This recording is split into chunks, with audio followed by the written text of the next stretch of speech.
Thank you all for joining me today on the BIMxt network. My name is Dana DeFilippi, coming to you from my home office in Virginia.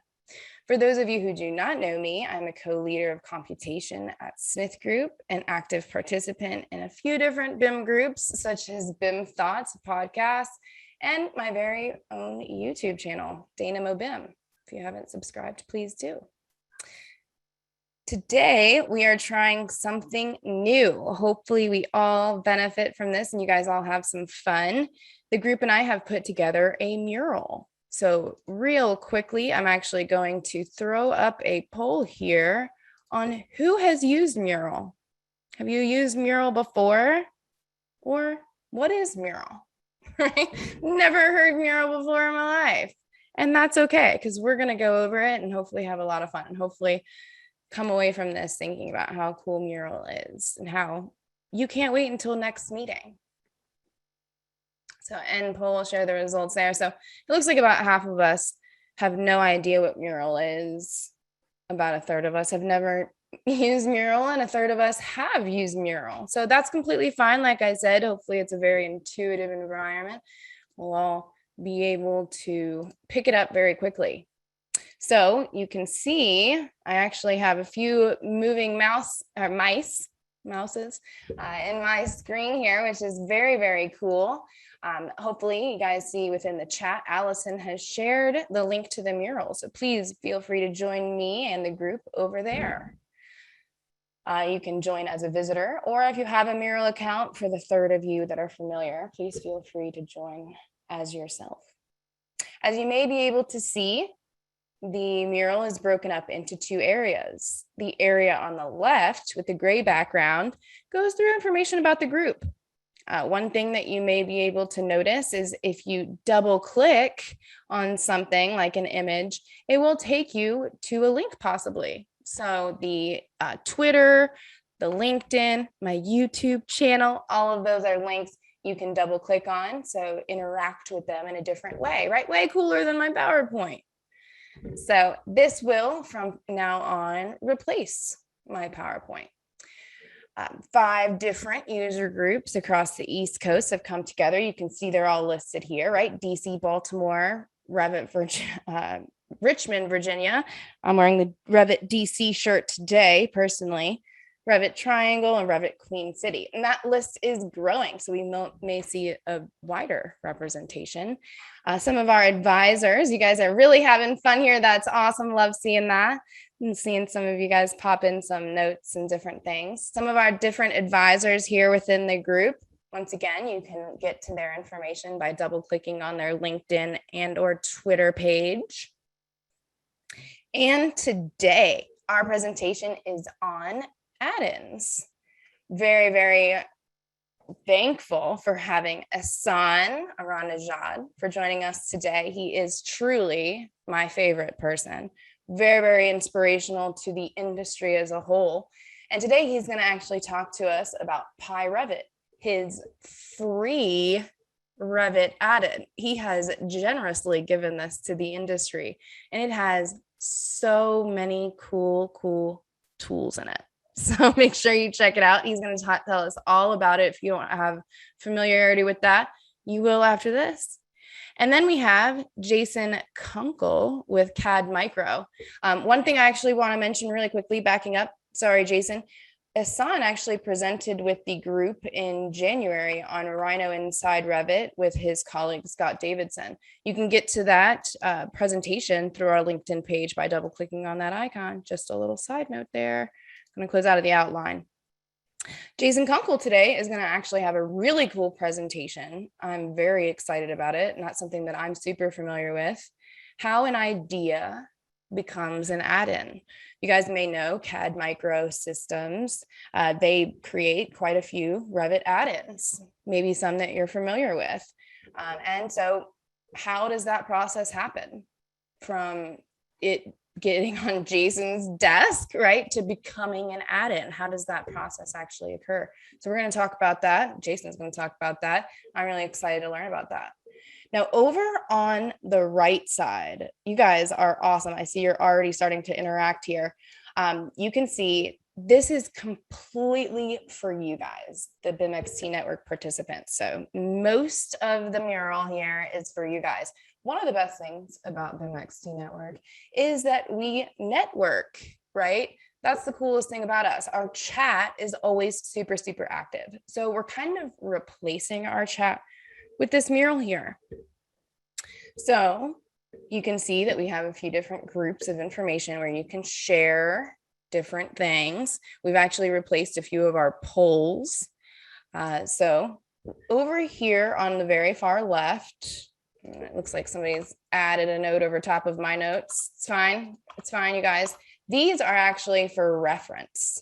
So you can see here that, you know, dark blue, different colors, etc., are associated to different groups. I associate with BIM and IT. Okay. So that has a little computer on it. You can see we've tried to put some icons thanks to the advisors and some other people within there that really helped with this. So down here on the bottom under presentation topics and even under questions, these guys can be copied. So because I'm BIM IT, right, I have a computer, I'm just going to copy that guy. So I'm going to select him, do a Control C, Control V, maybe it will let me just right click and duplicate it. There we go. That works better, right? We're all going to learn together. So right click on the note, duplicate it, and then I can move it around. You can see I personally love Mario. There's a bunch of different Mario characters here that basically allude to a bunch of different emotions, right? How are you feeling today? Let us know. Once again, we are going to give a prize, $25 Amazon gift card. I have a few things in my cart that I could buy with that, to a random participant today. So make sure that you're putting your name in there, right? How am I feeling today? I am ready to network. I think I already added it here. So I'm gonna add my note, right? Maybe I'll delete my original one, delete that guy. And then I'm just gonna add my name. Dana, I'm here to network, right? So please feel free to add your emotion, how you're feeling today. You can also see that we have some things. One of the things that we do within our survey, so this will also possibly replace the survey, which is why we don't have the survey link up in the very top left of the mural, is future topics. What is it that you want to see? Or maybe a presentation that you have that you'd like to present with the group. Successful project that you had, a cool add-in that you've created, whatever it might be, maybe an awesome Dynamo workflow. You'd definitely be a fan of mine if you came in here and presented on an awesome Dynamo workflow. Or one of my things, tired topics. So if I'm actually going to come over here, I'm going to duplicate, and not to hate on BIM 360, but I'm going to say I am so tired of hearing about it. I am tired of hearing about BIM 360. So I'm just going to come in here and put, not Dabna, Dana, under tired topics. I am so tired of hearing that, right? Maybe a future topic that I want to see is something on MEP, right? I know that we get a lot of people that want to see things with an MEP representation. That's cool. Then we also have an area for just general information to share. Maybe something cool that you stumbled across, whatever it might be. And then down at the bottom, some different polls. Have you ever created an add-in? Right? Oh, and that actually broke here. Ever created an add-in? That works a little bit better. I'm going to lock that so that doesn't move around. What's your favorite add-in? I probably should have given that guy a little bit more space, right? Doing this all on the fly. That's completely fine. And then maybe a Revit add-in that you would like to see. What's something that's missing? And what's your favorite Pi Revit button? You can see I already added one here. The wipe tools. Hopefully Asan will talk about that. So as you guys plan here, I know that there's tons to do. I see a lot of you guys are having fun, which I am so excited about. Make sure you add yourself to that mural. I'm going to stop sharing and jump over to Asan. Asan, how are you doing today? Oh, should have unmuted myself. Pretty good. Should I start sharing? Please do. Please do. First off, where are you calling from today? I'm also going to Oregon. I know I said that I was going to stop doing this, but I'm going to throw in a poll to ask the group where they're calling from. So Oh, okay. yeah, Very good. Portland, Oregon. I can't wait to travel, come visit you in Portland, Oregon. I The know you should. Everybody should. upper Northwest is so beautiful, I'm right? always Especially during this joking about time. it. It's America's best kept secret. Not anymore. Not once I Not get there. anymore. I'm bringing everybody. So Okay. you work at McNeil. You're working Yeah, on so the I do. Revit I work at inside McNeil Revit. since about a year and a half ago, and I joined the team that develops Rhino inside Revit. One of the good things is that stuff like it kind of exposed me to a whole set of developing challenges and got me to get better at what I'm doing. So hopefully all of this will affect Pyrevit as well soon. Yeah, but yeah, I'm on the McNeil team working on Always writing. adding awesome things to Revit. Hopefully, trying You to make it better. succeed. You try and succeed, sir. Okay, so going to share now. Share my screen. You should be able to see my Sure do. Revit screen, right? Which also for the audience, if you double click on the little Revit icon, you'll be able to get to the Revit. Is it the GitHub? I think it's the forums, the one that you have. But anyway, I'll show you the. So the Revit add-on that I've been working on for the past, I don't know, 6-7 years now, since 2014 that I started it, is called Revit. Many of you probably have heard of it. It is basically at its core, it's a rapid prototyping environment for Revit. So if you have an idea that you want to develop an add-on for, or like a script for Revit, that kind of stuff, it's kind of like the Revit's scripting environment. You can create Python scripts, C# scripts in different languages. You can even throw in your Dynamo definitions or Grasshopper or Rhino inside for Revit definitions, that kind of stuff inside PyRevit, and it would load it up inside your Revit toolbar like this. So if you notice that there's a PyRevit ribbon here that has a lot of tools in it, and we'll talk about this in a little bit more. But the sort of like the entry point for the project is www.pyrevitlabs.io. And when you go there, it'll take you to this Notion page that it's sort of like the wiki, as I call it, for PyRevit. It has a lot of resources to get you started. You have access to the full PyRevit source code. If you want to fork it, make changes to it, customize it for your own, it's all open that way. The PyRevit discussion forums that I highly suggest everybody that gets involved with PyRevit to kind of join the forums as well. It'll take you to a discourse sort of like framework that we have set up for PyRevit. It's a great place to ask questions, and a lot of people will be actually get to answer your question sooner than I can. So it's a great environment. So this page, this wiki thing can get you started using PyRevit and developing for PyRevit. That there are really two different aspects of PyRevit. You can download and install PyRevit and just use the tools and don't worry about developing scripts and all that kind of stuff. Or if you want to get better, like start developing add-ons and scripts and whatnot for Revit, you can actually start sort of like developing inside PyRevit, because it's a very easy environment that way. It can get you started with Python very easily, create a set of tools. Once you get better, once you have like ideas about the bigger tools that you want to create, then you can like create them as separate independent add-ons in C# or other languages. And it has a couple of links to kind of like staying updated with the products, dealing with the issues. If you have any issues, there are a couple of FAQs and how to report those issues back to us, that kind of stuff. And if you want to get involved, like supporting the PyRevit community.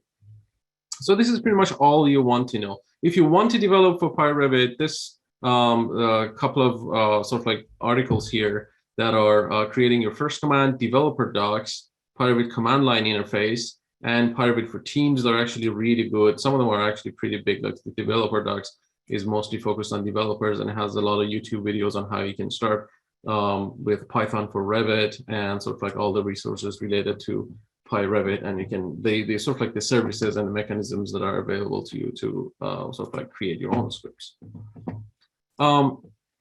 So when you get PyRevit installed, I'm gonna minimize this to get it out of the way. When you get PyRevit installed, I forgot to tell you how to download PyRevit. So you go to the PyRevit source code from here, and it used to be more prominent at the top, but now the releases are on the side, sort of like listed on the side here. And you can see it, the latest release are always listed here. So if I click on that, it'll take me to the page for that release. and you can see what's changed in different aspects of PyRevit, like the tools, installer, telemetry system, API, that kind of stuff. If you only care about the tools, you probably want to read the tool section only, and you can see like some of the fixes that have been done to the tools and whatnot, and you have access to the .exe installer at the bottom of this page. So that's how you can download PyRevit, and it just installs like any other application in Windows. Make sure obviously to have Revit closed. It works, the same installation of PyRevit works across all the Revit versions from 2017 to 2022. So there's only one set of PyRevit that's installed, and then it attaches itself to all the existing installed Revits on your machine. Once you launch your Revit, you see that PyRevit will sort of like create this ribbon here and add its own default tools. To basically manage just the PyRevit itself, you can come to this PyRevit panel. That's the first panel in PyRevit tab. And you have an about window that gives you like the version and all that kind of stuff. So if you want to communicate it back to us and somebody asks you which version of PyRevit you're running, that's where to get it.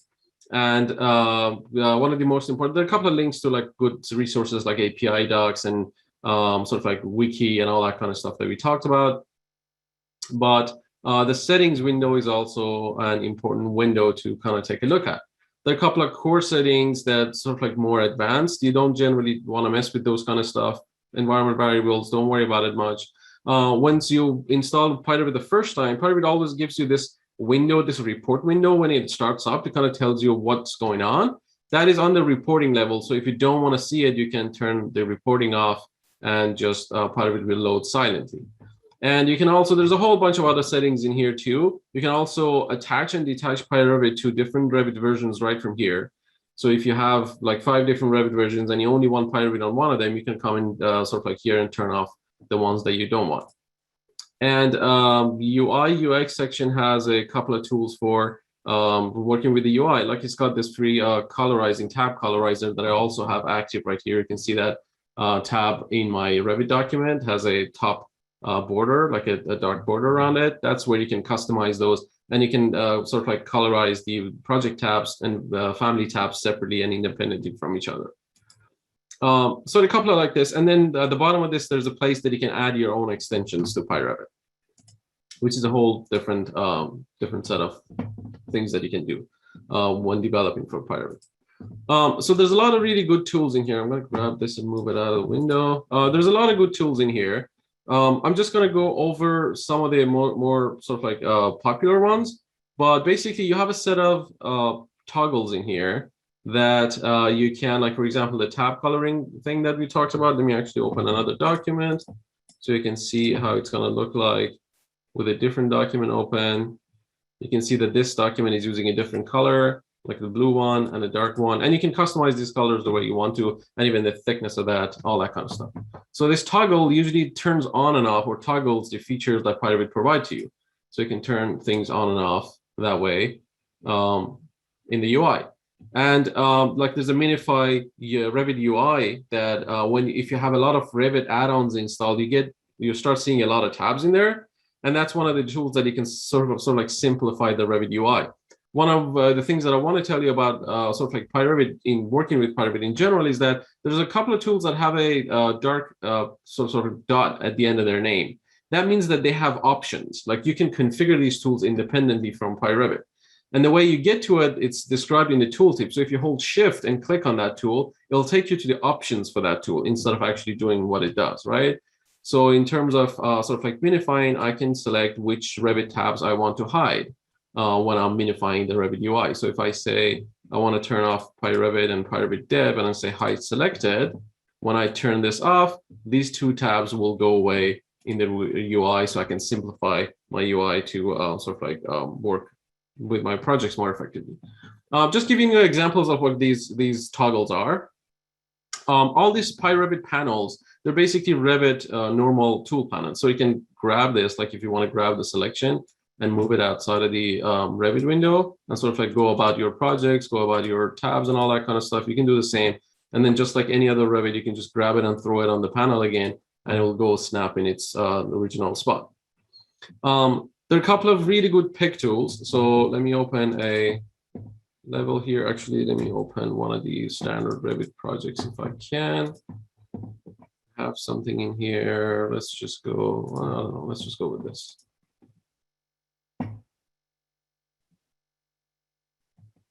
Okay, so if I, for example, I want to select all the walls in this view only, or let's say you got a lot of doors or something like that, and you want to select those only.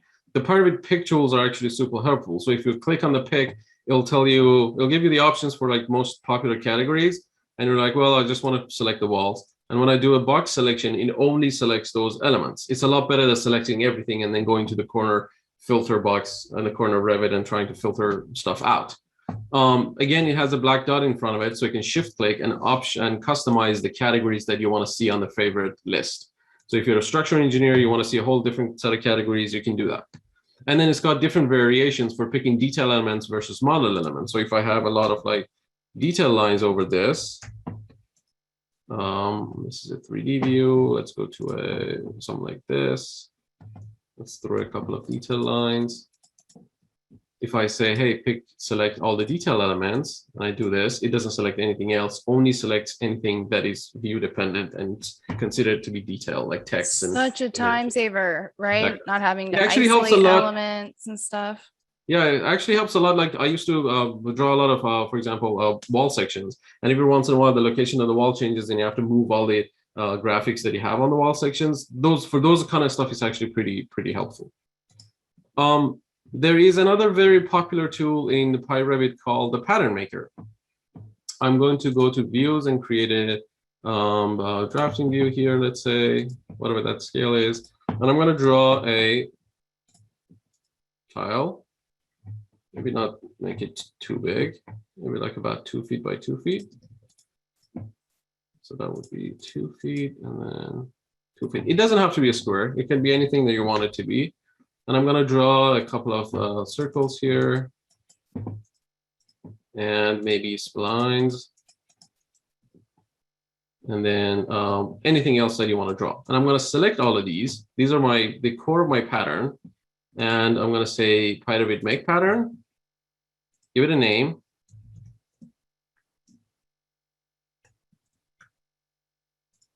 And then I would make it a detail pattern, for example. I do want a field region created for this. And if you want to make changes to it, all that kind of stuff. But I'm going to, Revit will show you this orange sort of like notification bar at the top that instructs you to pick the corners on the opposite sides of this tile. So this corner and that corner, and it would generate a pattern for me. Now, if I use a field region, I want to create a box, I can go here and find the field region that Revit created for me and work with that pattern. And then this is a model pattern. So a lot of times, like for example, I don't have a lot of lines in here, but you can actually grab the lines and rotate the pattern and all that kind of stuff. So you can create all sorts of like detail and model custom patterns for your interior design jobs, all that kind of stuff, like exterior patterns, anything that you want to do. And it also, the same tool, there has a lot of notes in the tooltip, so take a look at it. The same tool can rescale existing patterns, can combine them together, or make changes to them. Like if you want to flip the pattern vertically, horizontally, rotate it, scale it, all that kind of stuff. So it doesn't only create patterns, it actually works with existing patterns to that you can sort of like use. And if you want to export this pattern to pad file, so your Autodesk friends can, AutoCAD friends can use it, you can do that as well. Just select the pattern and export it to a pad file. So that's a pretty powerful Revit tool. There's a sort of like a match. Pretty powerful. What is it? Is that pretty powerful? Yeah. That tool is hugely powerful. Yeah. Has anybody actually looked through a pattern file and tried to edit one of those? Yeah, that's almost madness. It's madness. Yeah. And you figured out all of that madness and created an add-in. Thank you. Yeah, of course. I kind of figured like it's easy. A lot of Revit add-ons like sort of like allow you to create patterns, come up with their own interfaces to let you draw lines and all that kind of stuff. And I thought like we have an interface for drawing all sorts of lines and curves and whatnot. Why not just use this one instead of like having another one? So anyway, there's a lot of tools in here. There's a match tool for matching properties, kind of like the match property tool in AutoCAD. You can select different objects and whatnot, select the properties that you want. There's another one in here, match styling, match dimensions. There's a lot of like different matching, like match paint. If you have a paint on the wall and you just want to pick it up and apply it somewhere else, that kind of stuff. And each one of these tools have really good sort of like tool tips and videos and whatnot sometimes attached to them. So it depends on the tool, but there's a lot of instructions on the tool tips on how to actually use the tool. And then you have a lot of tools in Revit for working with sheets. Like, for example, if I want to, let's say I get a list of sheets from my structural engineer, and it says I can go to batch sheet maker and I can say like M100, I want M100 to M110. All of these sheets are going to be named mechanical, I don't know, information or something like that, whatever. And I want to create the sheets. I can say create, and I can pick my title block, that's just frame only, and select. And it would generate 10 sheets for me right here. I think I threw it in here. See, from M100 to M110, and I just got those sheets and I can start working with them. So it's got a batch sheet maker that you can create a lot of different sheets, and you can add multiple lines in there. So you can have a sort of like a template for all these sheets that you want to add to your project, or the placeholders that you want to add, either of them. And all the usage information is actually described on the top of this. We can copy sheets to other documents. You can copy viewports between the sheets, move the viewport between the sheets if your viewport is a model viewport, because it can't really exist on more than one sheet, so you get to move it. So it's a lot of like sort of like tools to work with sheets. A lot of tools to work with revisions. You can add like set revision on sheet. I don't have, there's only one revision in this project. Let me add a couple more and say set revision on sheets. Then I can go and say like 2 and 3. I want to set it on, let's say these sheets. And it would set those revisions for you, and we will give you a report of that. Now, if I want to go and say, hey, I want to print those sheets for that revision, I can come here and say, create a revised sheet set for this revision. And it would find all the right sheets that sort of like have that, and sort of like will notify you also that, hey, you got this sheet that doesn't have any model contents and seems to be a placeholder. So it's sort of like, it kind of like watches for you too, that says this sheet doesn't really have anything on it. But basically it creates that sheet set for you. Now, if you go to Revit Prints menu from the view sheet, you can see that there's a revision 2 here that has all those sheets already selected for you. And you can just go here, select that, hit print on your sort of like print configuration and be done with it. So a lot of tools for like finding all the revised sheets. If you select a cloud, you want to find the other revisions anywhere else, that kind of stuff. There's a lot of like handy tools in here. There is a print sheet tool that's quite popular at the end of this. Well, if you open that, it will pull automatically all the project sheet indices in your project. There are a couple of standard ones too. So if you want to see all the sheets or just the unlisted ones, you can also do that. But architectural drawing index is my index sheet. I have come up with my own methods internal to sort of like sort those sheets, and Revit doesn't care about that. It just reads your schedule and sort of like goes based on the same order of the sheets that you have. And you can print these with a prefix index in front of them. It shows you the final file name like that. You can sort of like, it shows you all the sheet revisions on those sheets, all that kind of stuff. It has something that none of the Revit printers have, as far as I know, that you can go with a variable paper size. So it can print different sheets with a different print settings. So if you want like a couple of sheets in color, a couple of sheets in different size, all that kind of stuff, you can set all of these in here. And there's a guide attached to it. It actually stores that information on a property on your title block. If you create that property in your title blocks, all that kind of stuff.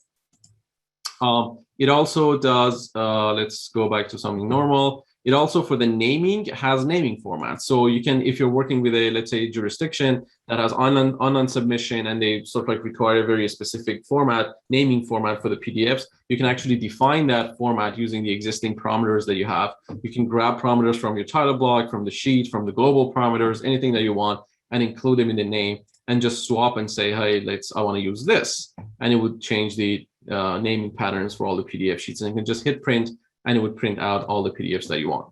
One of the things that I do all the time is that I create placeholders for mechanical information sheets and electrical sheets, all that kind of stuff, the consultant sheets.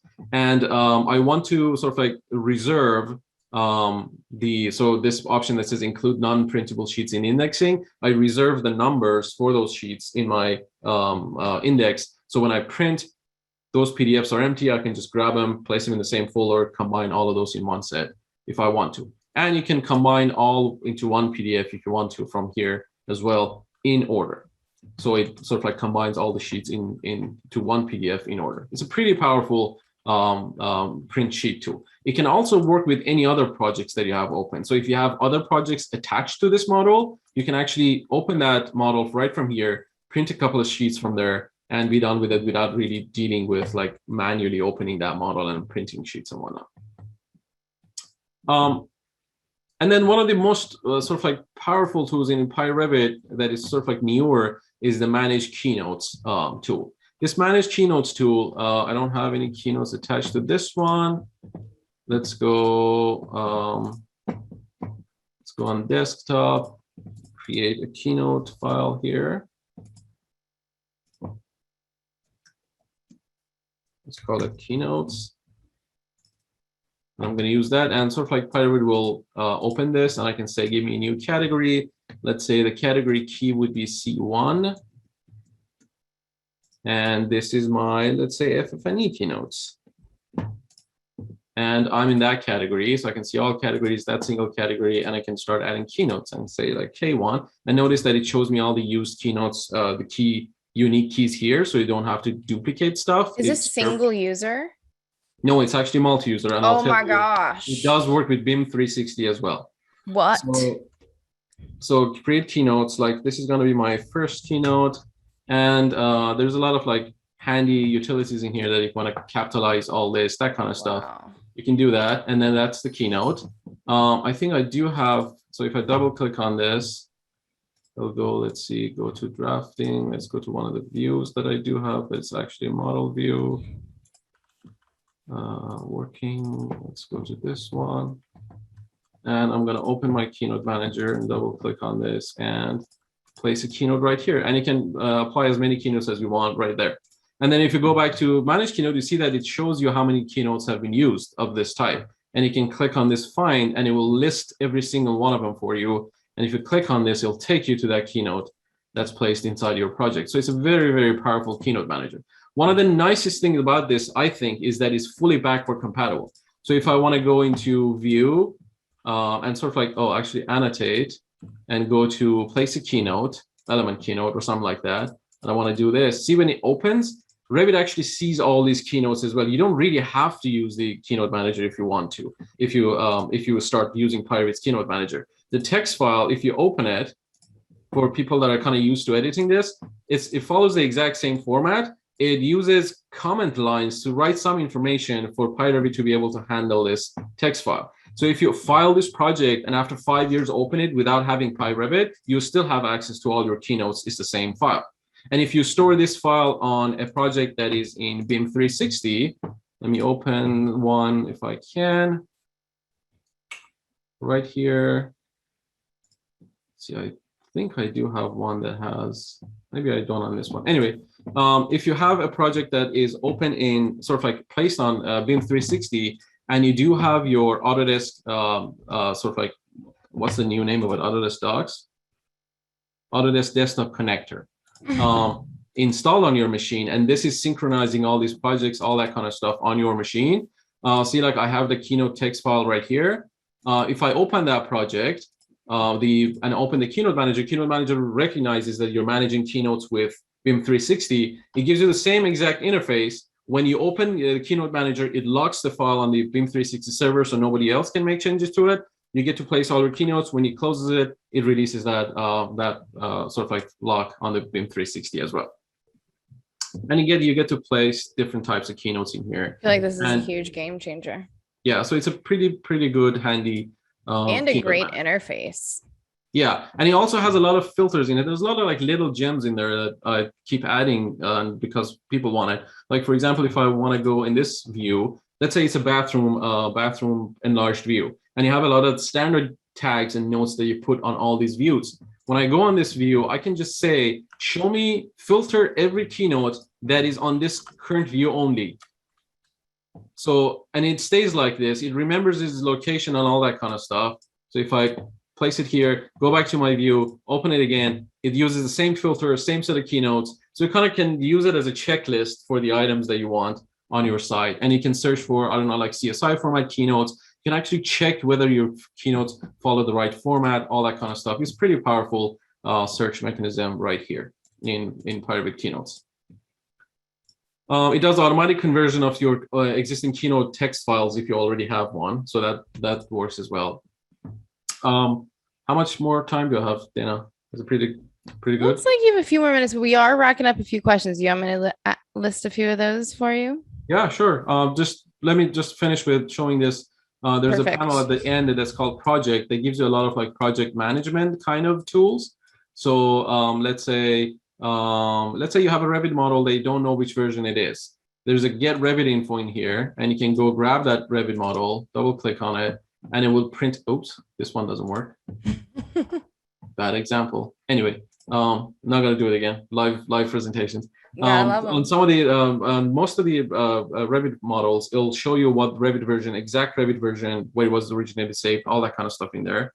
There's a kind of PyRevit comes with a set of pre-flight checks that PyRevit contributors are adding, like David and Jean-Marc and sort of like other people are adding standard model checkers. So there's like a model quality checker, and it has a lot of information about what it checks, Revit leaks warnings, reference plans lister, that kind of stuff, that you get to just run this pre-flight check and run that check on your model, and it gives you a report. And you can add these kind of stuff checks to PyRevit by yourself too. They're pretty easy to add.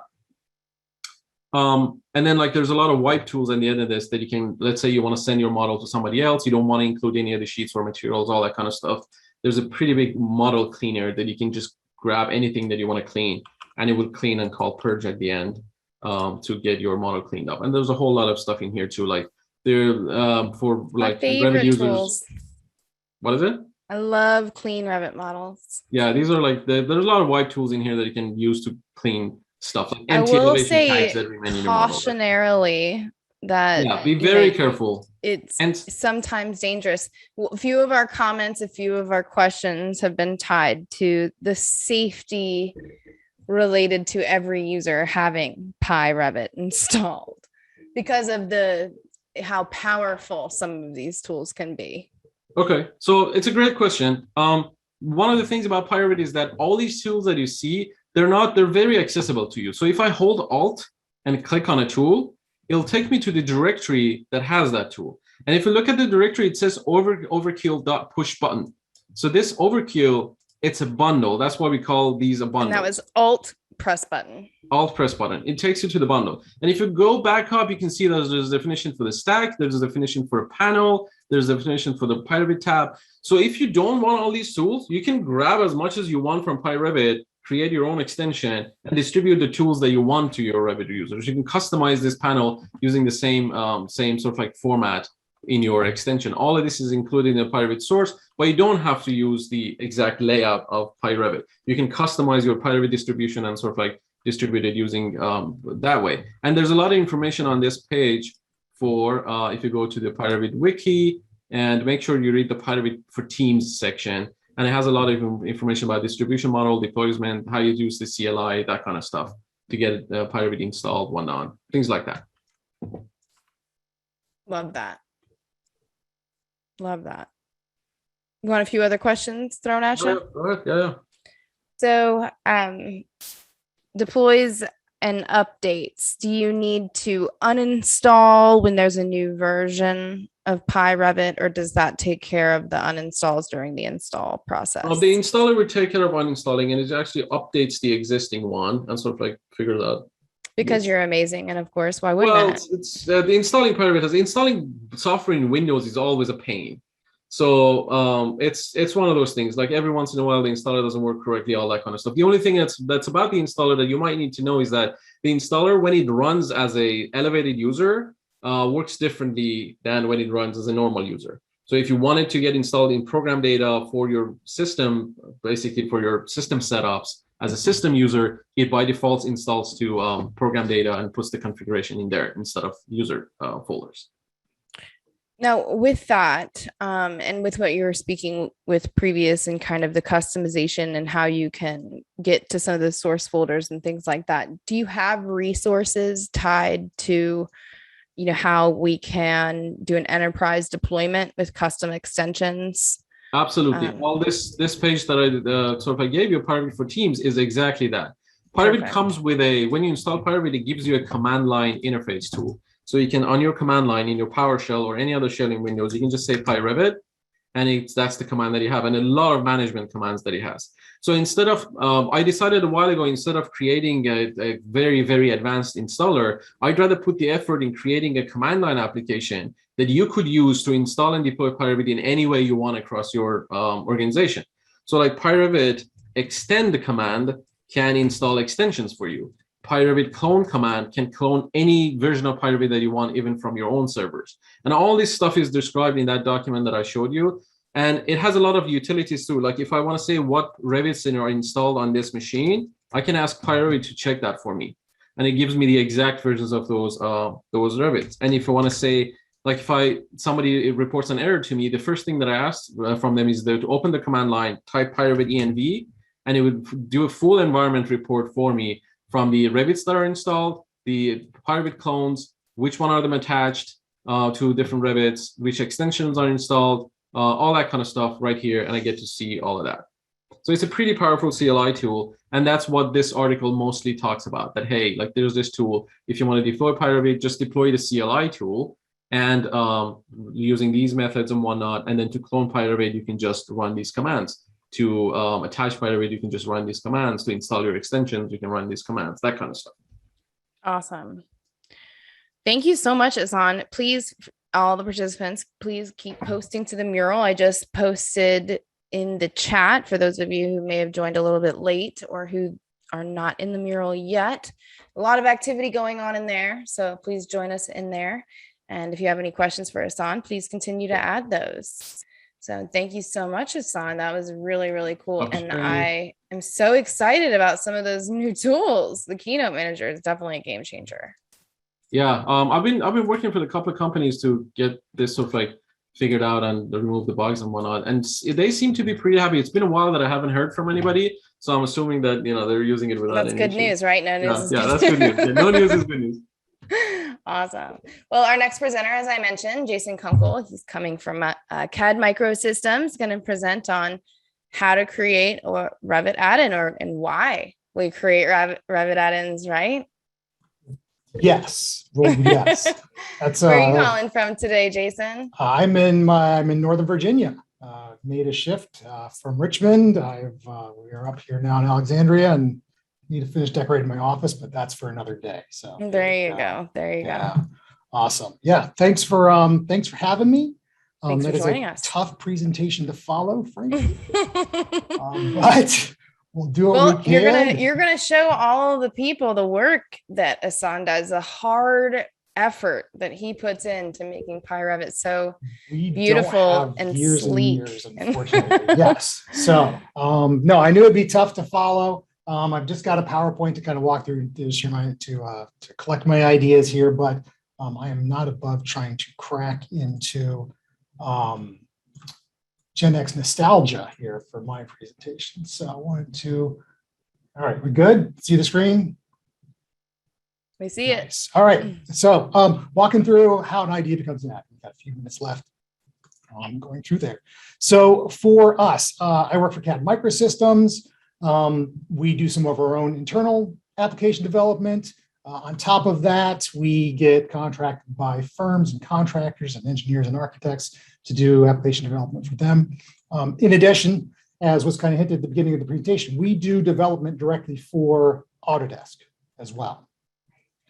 So those are kind of our three big buckets of where we do our development for. I started out doing real kind of minor development back at a firm I was with. I think like a lot of folks who are in this role, in this position, they found things that they wanted to improve and they started Googling and reading. My world kind of ended there. When I work with our development team, when I see things like Asan put together, I really can't call myself a developer, but I got to the point where I can have those conversations and I can help work on a lot of development teams to kind of anticipate issues, work through problems, and design workflows and tools.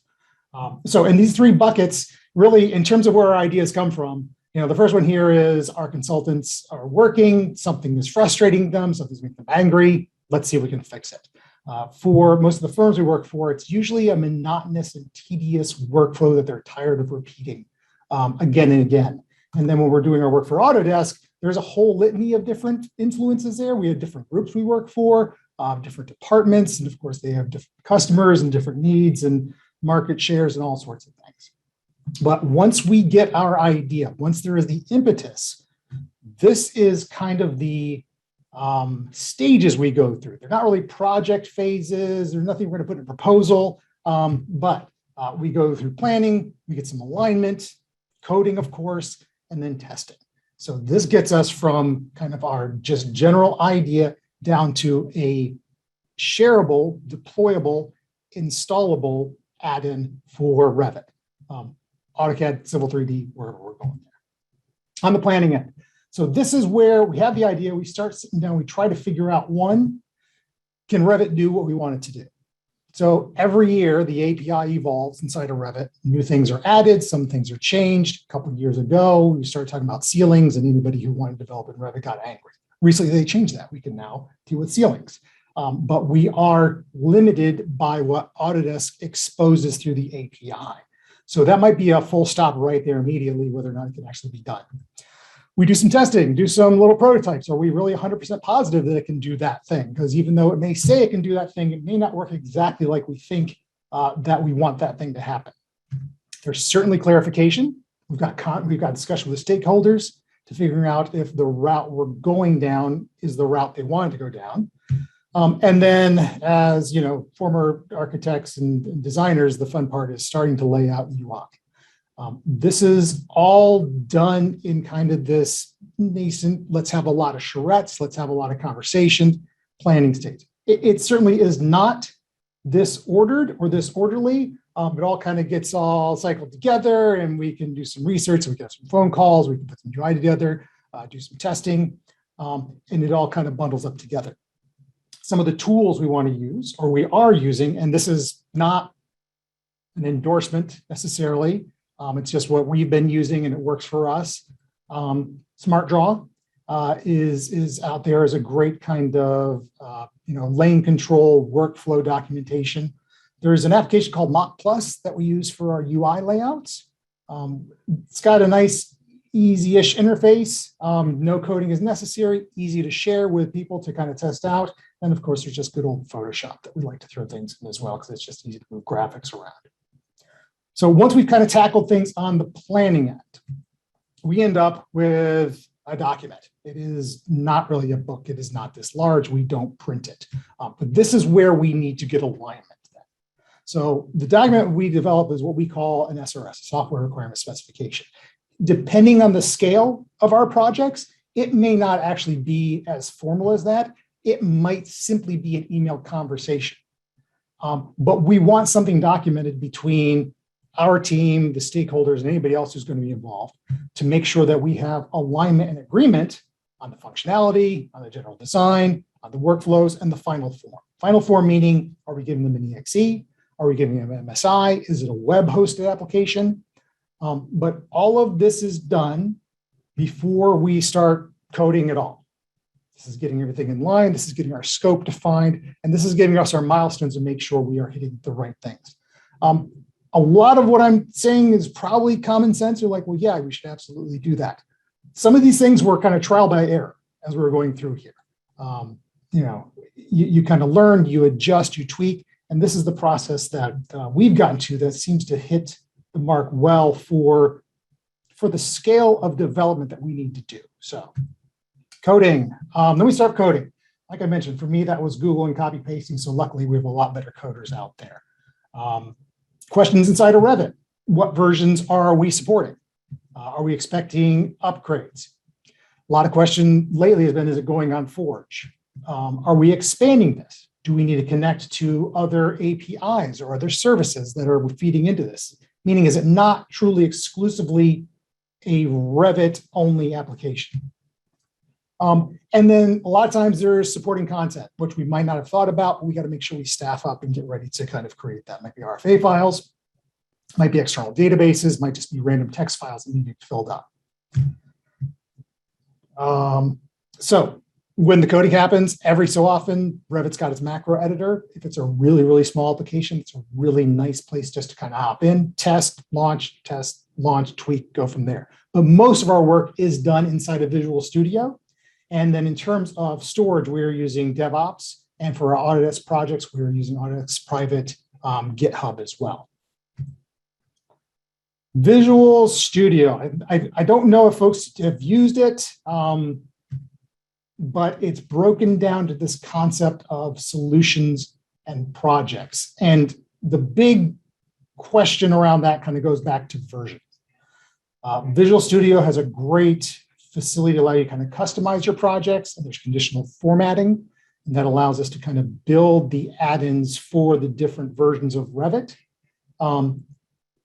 That's one of the challenges in making an add-in. We're not making just like a single executable file that you launch and run. We're making one plugin that needs to run in 2019, 2020, 2021, 2022, 2023 when that comes out. And again, that API is not what we control. We have to adhere to it, and we have to make sure that our code can work properly in there. Visual Studio also has some really nice debugging in there, some really cool stuff you can do. So it makes it a little easy to go in and find the issues that you have, but you still have to get your code, build your DLL, open Revit, have that launch your add-in, find the breaking point, close Revit, go back to Visual Studio, fix it, recompile, open Revit, run it again. So you're always getting in and out of Revit to kind of build and test some of these larger applications. One of the questions we have actually probably is why we have to do a lot of debugging and testing is, does the Revit API ever change between updates?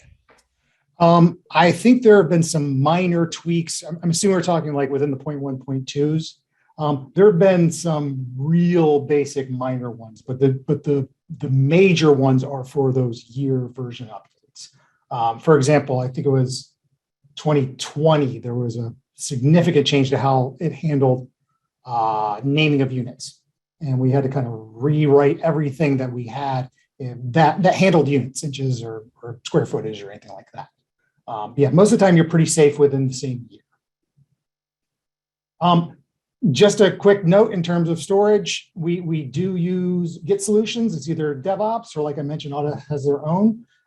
This was its own new nerd language to learn, but it facilitates backups, allows you to do some history. Ideally, Git solutions were designed for large teams. We have teams with multiple people, but it's not like a team of 50 developers or 20 developers. It's a handful of developers on every project. So the sharing of code is not that essential, but it is there if you need to use it. So coding is done. We go into testing, and honestly, we've been testing all along. We've been doing little tests here and there, but this is kind of pencils down. We've got some testing, and what we're looking for is, of course, does it work? Does it do what we wanted it to do within that definition of the scope or definition of the application? And as testing is going on, we're always looking for ways that it can be improved, but obviously within the scope and the scale of the original project. We want to double the effort just because we found one new exciting way to do it. For us, we do our internal testing. These are all applications based on kind of this core Revit or AutoCAD or Civil 3D software that our consultants just know, and they know the software. So they're our first group that we always throw this to. They also like to find problems with things, so they love doing that and throwing it back out there. But once our internal testing is done, we have some sort of beta. So if that's with a specific customer, they've got a team we've been interacting with. We give it to them. We give them a little training. They take it for a week, 2 weeks, depending on the scale of the project, and then report back to us. We've actually very recently with Autodesk just had our first kind of real official Autodesk closed beta program. And that was a very interesting educational experience to kind of learn how to manage that and facilitate that and communicate with those teams there. Then you've got an add-in, and honestly, you've had an add-in for a while because you guys got to use it, but you've got a real live grown-up add-in that you can share and deploy and install and start using. So beyond the journey, quick grab bag. if you kind of look at software development, you might have seen things like scrums or agile or waterfall developments. These are project management techniques and how to kind of facilitate those development teams. We frankly have never needed to kind of go down that road. Again, it's about the scale, it's about the size. These are great for large development teams. We frankly just don't have teams that are that big that need something this formalized. We've been needing to adapt to different platforms. We've learned a lot about Amazon Web Services over the last year and a half. A lot of Forge work, a lot of design automation work is going to require that. This is a personal journey thing for me. I'm not telling everybody else they need to do this, but I certainly know as a user years and years ago, it was very easy to get mad at the professionally created software. And why doesn't it do this? Why doesn't it do this? I don't want to use the word that coding is hard, because there are things in this world that are hard, but it is complicated. And so I certainly have a little more sympathy for the big developers and understanding why that new feature isn't out exactly the second that I may want it out. Obviously, the more you do it, the easier it gets, especially in the research area. Just kind of know what it can and can't do. And then one thing we focus on, because frankly, we like to get in there, we like to build it, and we like to kind of let it go, is the documentation and the training around. That's both the internal documentation and the coding, and then also the ability to easily share how it works with who needs to use it. And then the last piece is deployment. How is it getting deployed? Depending on who we're making it for, very different ways to deploy it. But that is always something that should be defined ideally in the SRS initially. But this needs kind of its own level of testing and tweaking once even the add-in is done. We've had many times when we get the add-in done, we get an MSI. If the MSI does something really weird, we got to go back to the drawing board when we build the MSI. So here's my cute little guys. Questions on what I kind of crammed through there? Those are adorable. I'll say that your little sketches in your presentation are adorable, all of them. But there is a question, and I'm going to pop back to the mural here. Do you have a common threshold for minimally viable products? How do you know when to go to beta? I mean, we don't go to beta until we have an application. For us, in terms of those three groups, if somebody comes to us and says, "Can you build this?" It's viable. We're going to look into building it. For our own tools, kind of our CAD branded tools, they are definitely more on the kind of the smaller side, right? Because there's a scale, there's a resource necessary there, and honestly, there's no magic bullet that we point to. It's just kind of, hey, I bet we could get this done in X hours. Does this feel good? Yeah, let's go ahead and do it. So. Awesome.